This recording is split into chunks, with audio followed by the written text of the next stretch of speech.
Hello everyone, आज मी तुमच्यासोबत share करणार आहे पंपकिनपासून बनणारी एक रेसिपी, जी की माझ्या मुलासाठी मी बनवत आहे. त्यालाही प्रचंड आवडते.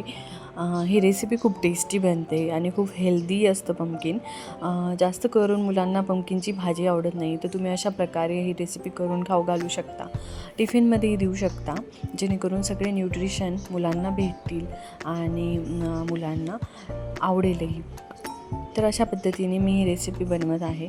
सगळ्यात आधी आपल्याला पंपकिन कापून घ्यायचे, त्याची साल काढून घ्यायचे आणि पंपकिनला आपण किसून घेऊ. तुम्ही ही रेसिपी मोठ्यांसाठी सुद्धा बनवू शकता, थोडेसे मसाल्यामध्ये व्हेरिएशन करून. मी इथे खूप कमी मसाले टाकले, कारण की मी इथे माझ्या मुलासाठी बनवत आहे. जर तुम्ही मोठ्यांसाठी बनवणार असाल तर यामध्ये तुम्ही अद्रक, लसूण, मिरचीची पेस्ट ॲड करू शकता आणि थोडेसे पीठ वाढवून या ठिकाणी तुम्ही बनवू शकता. तर या ठिकाणी मी इथे पंपकिन कापून घेतलेलं आहे. आता आपल्याला किसून घ्यायचं आहे. किसणं झाल्यानंतर आपण त्याच्यामध्ये 2 चमचे ज्वारीचं पीठ, अर्धा कप गव्हाचं पीठ आणि 2 चमचे बेसन पीठ असं मी ॲड केलेलं आहे या ठिकाणी.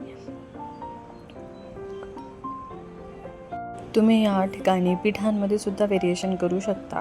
जी पिठं तुम्हाला आवडत असतील ती टाकू शकता.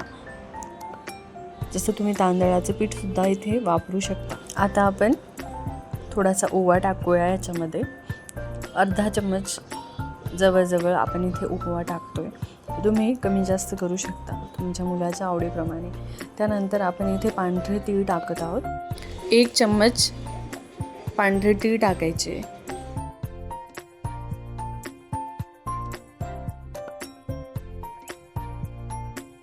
त्यानंतर थोडंसं मीठ टाकायचं आहे चवीनुसार. मीठ टाकल्यानंतर मी इथे थोडंसं काळे मिरी पूड टाकते आहे, थोडासा तिखटपणा येण्यासाठी. हे खूपच चविष्ट लागतं, तुम्ही एकदा जरूर बनवून बघा. या ठिकाणी आपल्याला हे सगळं मिक्स करून घ्यायचं आहे व्यवस्थित. मिक्स केल्यानंतर आपल्याला एक तवा घ्यायचा आहे. तव्याला व्यवस्थित तेल किंवा तूप आपण इथे ग्रीस करून घेऊया. आणि तुम्ही वाटलं तर ह्याला थालीपीठासारखं थापू शकता. मी या ठिकाणी छोटे छोटे थालीपीठ करून घेते आहे. हे मुलं ॲज अ पॅनकेक म्हणून खातात. माझा मुलगा तर ॲज अ पॅनकेक म्हणून खातो, म्हणून मी छोटे छोटे बनवते. मोठं जरी केलं तरी आपल्याला तोडून डब्यामध्ये द्यावं लागतं, तर हे आपल्याला डब्यामध्ये द्यायलासुद्धा सोपे पडतात. तर तुम्ही सुद्धा असे छोटे छोटे थालीपीठ बनवू शकता. जर मोठ्यांना खायला द्यायचं असेल तर तुम्ही मोठंही थालीपीठ बनवू शकता.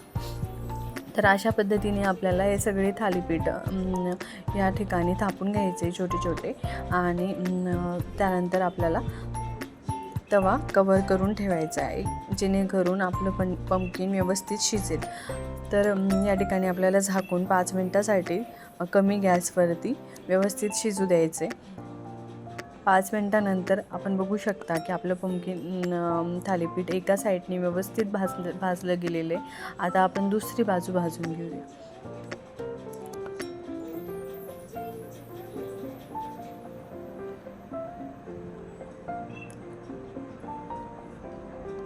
व्यवस्थित भाजणं झालेलं आहे दुसऱ्या बाजूला. आता आपण प्लेटमध्ये काढून घेऊया.